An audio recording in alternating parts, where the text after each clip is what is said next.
വേഗത്തിൽ ഒരു മുട്ട റോസ്റ്റ് ഉണ്ടാക്കാനുള്ള റെസിപ്പിയാണ് കാണിക്കുന്നത്. ഞാനിത് 2-3 ആൾക്കാർക്ക് കഴിക്കാനുള്ള അളവിലാണ് കാണിക്കുന്നത്. നിങ്ങൾ കൂടുതൽ ആൾക്കാരുണ്ടെങ്കിൽ അതിനനുസരിച്ച് അളവിൽ മാറ്റം വരുത്താൻ മറക്കല്ലേ. ഇതിനായി 2 മീഡിയം സൈസ് ഒനിയൻ നീളത്തിലരിഞ്ഞത്, ഒരു വലിയ ടൊമാറ്റോ, 3-4 വെളുത്തുള്ളി അല്ലിയും ചെറിയ കഷ്ണം ഇഞ്ചിയും കൂടി ചതച്ചത്, പിന്നെ കറിവേപ്പില, പച്ചമുളക് എരിവിനനുസരിച്ച് 3-4 എന്നിവയാണ്. ഇനി പച്ചമുളക് ഒഴികെ ബാക്കിയുള്ള സാധനങ്ങളൊക്കെ നമ്മൾ കറി വെക്കാൻ ഉപയോഗിക്കുന്ന പാത്രത്തിലേക്ക് എടുത്തിടുക. ഇനി ഇതിലേക്ക് ആവശ്യമായ പൊടികളും കൂടി ചേർക്കാം. അതിന് 1/4 ടീസ്പൂൺ മഞ്ഞൾപ്പൊടി, 1 ടേബിൾ സ്പൂൺ കാശ്മീരി മുളക് പൊടി,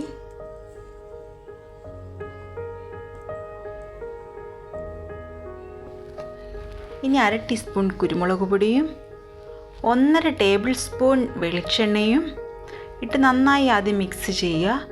അതിനുശേഷം ആവശ്യത്തിന് ഉപ്പും കൂടി ഇട്ട് ഒന്നുകൂടി മിക്സ് ചെയ്തെടുക്കുക.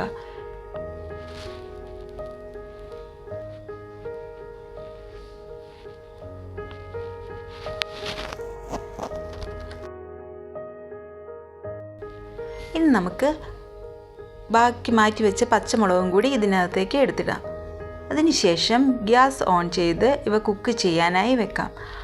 ആദ്യം മീഡിയം ഫ്ലെയിമിലും അതിനുശേഷം ലോ ഫ്ലെയിമിലും ഇട്ട് വെച്ച് വേവിക്കുക. മീഡിയം ഫ്ലെയിമിൽ ഒരു 1 മിനിറ്റോളം ഇത് വെച്ചാൽ മതിയാവും. അതിനുശേഷം ലോ ഫ്ലെയിമിലേക്ക് മാറ്റുക. ഇനി നമുക്കിത് മൂടി വെച്ച് വേവിക്കാം. ഈ സമയം കൊണ്ട് ഞാനൊരു കുക്കറിലേക്ക് 4 മുട്ടയെ വെച്ച് അത് മൂടി കിടക്കാൻ ആവശ്യമായ വെള്ളവും ആവശ്യത്തിന് ഉപ്പും ഇട്ട് അതൊന്ന് കുക്ക് ചെയ്തെടുക്കുന്നുണ്ട്. അപ്പോഴേക്ക് ഞാൻ നമ്മുടെ ഉള്ളി ടൊമാറ്റോ മസാല കുക്കായോ എന്ന് നോക്കാം. പകുതി വേവായിട്ടുണ്ട്. ഇതൊന്ന് നല്ലപോലെ ഇളക്കി അടിയിൽ പിടിക്കാതെ ഒന്നുകൂടി ഒരു 2 മിനിറ്റ് വേവിച്ചെടുക്കാം.